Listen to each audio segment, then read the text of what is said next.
Shalom, selamat pagi anak-anak. Apa kabar semua? Ibu harap kalian semua sehat-sehat ya.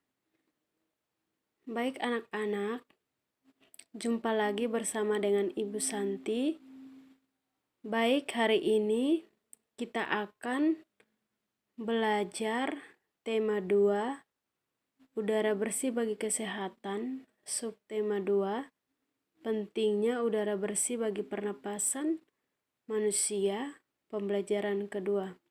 Baik anak-anak, sebelum kita masuk kepada materi, Ibu minta kalian semua berdoa. Setelah itu, barulah kita memulaikan pembelajaran kita pada pagi hari ini.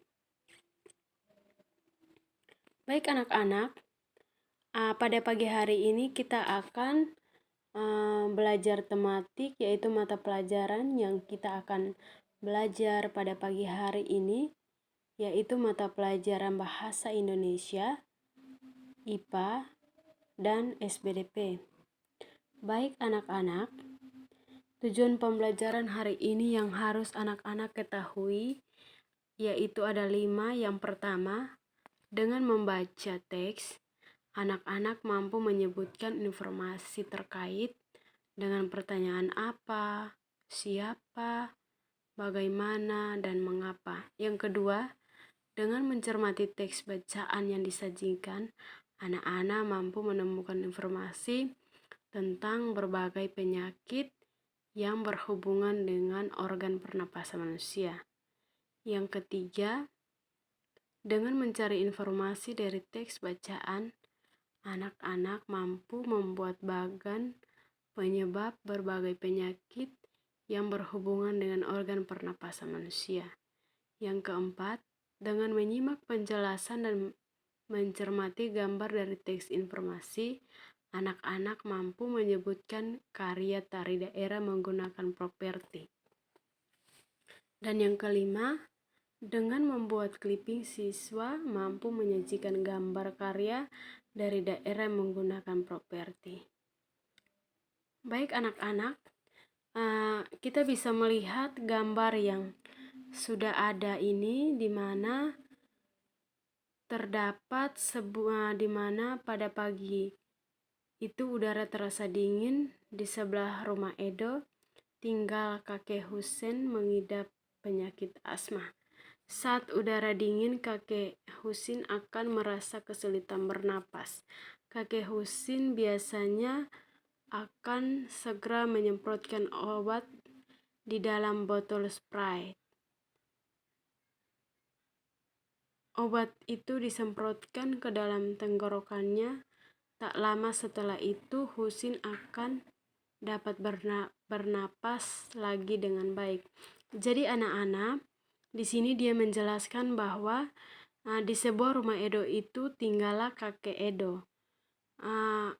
Kakek Husin ya mengidap penyakit asma. Jadi di rumah Edo itu tinggallah kakek Husen. Dia ini mengalami penyakit asma. Jadi anak-anak, saat udara dingin berarti kakek Husen ini akan mengalami kesulitan bernapas. Jadi mungkin anak-anak bisa ketahui juga, mungkin ada penyakit-penyakit tertentu yang biasa anak-anak ketahui. Misalnya ada seseorang yang mungkin mengalami sakit dan di mana waktu-waktu tertentu mungkin dia mengalami kesakitan itu juga, di mana kakek Husin ini mengalami atau merasakan kesulitan bernapas. Kakek Husin biasanya akan segera menyemprotkan obat di dalam botol Sprite. Obat disemprotkan ke dalam tenggorokannya. Tak lama setelah itu kakek Husin akan dapat bernapas dengan lega. Jadi pada saat kakek Husin ini mengalami sakit atau kesulitan bernapas, maka dia akan menyemprotkan obat di dalam botol spray obat, disemprot ke tenggorokannya. Jadi obat yang itu mereka akan pakai untuk menyemprotkan ke tenggorokannya, maka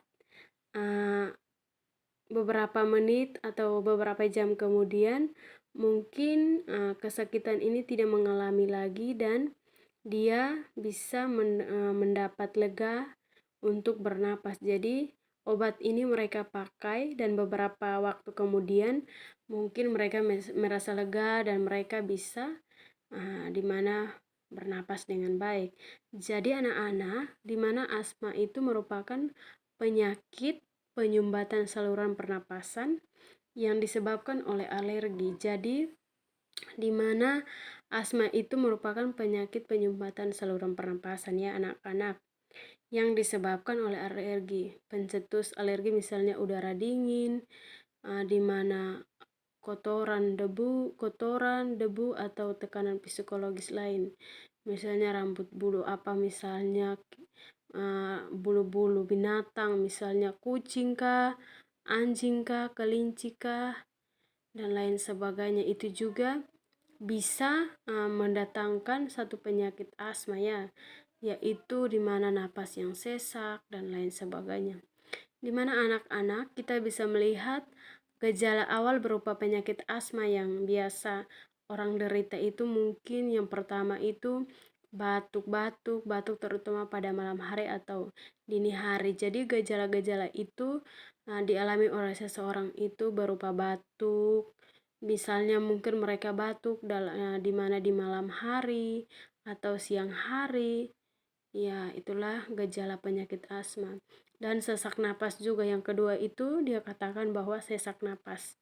Berarti sesak napas ini juga adalah salah satu gejala awal dari penyakit asma ya. Dan yang ketiga itu napas berbunyi dengan kedengaran jika pasien menghembuskan nafasnya. Ya, jadi di mana salah satu gejala penyakit asma ini juga misalnya bernapas itu berbunyi. Mungkin anak-anak pernah mendengarkan suara di mana kucing bernapas ya. Biasanya kucing bernapas itu juga bunyi. Oh, berarti itu adalah salah satu gejala dari penyakit asma yang dialami oleh manusia. Jadi mungkin di mana penyakit yang dialami oleh manusia ini juga mungkin dia bernapas itu sama seperti binatang. Yang keempat itu rasa berat di dada. Mungkin mereka merasa dadanya berat dan mengalami kesakitan. Dan yang kelima itu dahak sulit untuk keluar. Misalnya biasanya orang yang terkena sakit, misalnya batuk-batuk, itu biasa mereka membuang dahak itu tidak bisa keluar ya. Jadi dahak mereka itu tertampung di dalam dan tidak bisa mengeluarkan. Itulah gejala-gejala juga penyakit asma. Baik anak-anak, di mana kita bisa melihat berikutnya dalam perkembangan pasien berpenyakit asma dapat mengalami gejala berat. Gejala berat adalah keadaan gawat darurat yang mengancam jiwa. Gejala berat asma meliputi di mana serangan batuk hebat, sesak napas yang berat, napas tersegal-segal yang dimulai dari sekitar mulut, sulit tidur. Posisi tidur yang nyaman adalah dalam keadaan duduk. Kesadaran menurunkan. Kakek Husin mempunyai cucu laki-laki ya, kita bisa melihat.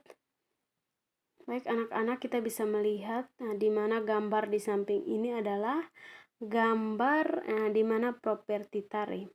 Baik anak-anak, apa itu properti tari? Jadi anak-anak, properti tari adalah alat-alat atau benda-benda yang digunakan sebagai perlengkap saat menari. Contohnya topeng.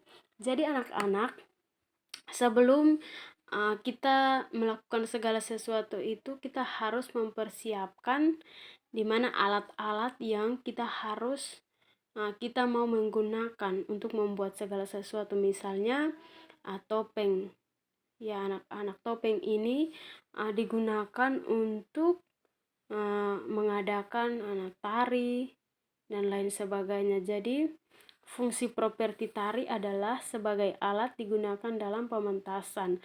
Ada 3 fungsi, yaitu mendeskripsikan tema dari sebuah tarian, menjelaskan gerakan dan karakter dari seorang penari, serta menambah keindahan dan dalam gerakan. Baik anak-anak, kita bisa melihat di gambar yang samping ini anak-anak ini anak-anak dinamakan dengan tari klonotopeng. Jadi anak-anak di mana tari klonotopeng ini merupakan bentuk karya tari tunggal. Tari klonotopeng pada umumnya ditarikan oleh penari putra. Tarian ini berasal dari daerah istimewa Yogyakarta. Jadi anak-anak, tari topeng di mana tari klonotopeng ini merupakan bentuk karya tunggal. Karya tunggal berarti hasil seseorang. Ya, di mana karya tunggal jadi hasil seseorang. Jadi tari klonotopeng ini pada umumnya dimainkan atau ditarikan penari putra. Jadi di mana ditarikan oleh seorang laki-laki. Tarian ini berasal dari di mana daerah istimewa kita yaitu Yogyakarta. Baik anak-anak, kita bisa melihat juga pada gambar berikut ini. Yang pertama itu gambar di samping adalah gambar tari piring, tari piring dan tari ayak. Jadi anak-anak, tari piring adalah tarian tradisional Minangkabau yang berasal dari kota Solok, Provinsi Sumatera Barat, yang menampilkan atraksinya dengan menggunakan piring. Para penari mengayunkan piring di tangan mengikuti gerakan-gerakan yang cepat.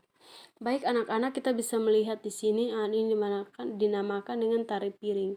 Tarian ini tarian tradisional dari Minangkabau, di mana tari ini menampilkan atraksinya dengan menggunakan piring.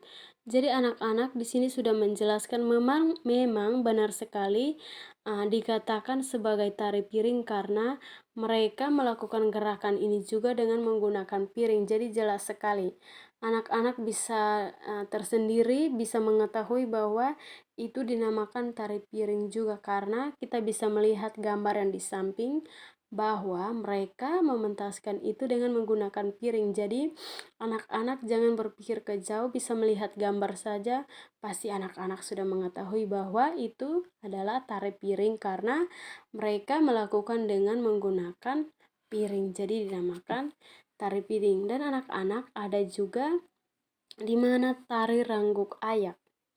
Jadi tari rangguk ayak ini anak-anak adalah tarian tradisional yang berasal dari Kabupaten Kerinci, Provinsi Jambi. Jadi tari rangguk ayak ini berasal dari Provinsi Jambi. Tari ini digunakan sebagai penyambut tamu pada saat pesta adat. Jadi tari-tari ini mereka pakai pada saat penyambutan tamu, mungkin tamu dari lain ke lain atau di mana pada saat mereka pesta adat, mereka juga bisa pakai untuk menjemput setiap tamu yang datang. Baik anak-anak, di mana materi kita sampai di sini, di mana di sini ibu akan memberikan tugas, di mana tugas ini ada 4 nomor, anak-anak bisa mengerjakan dan mengirim lewat WA ibu.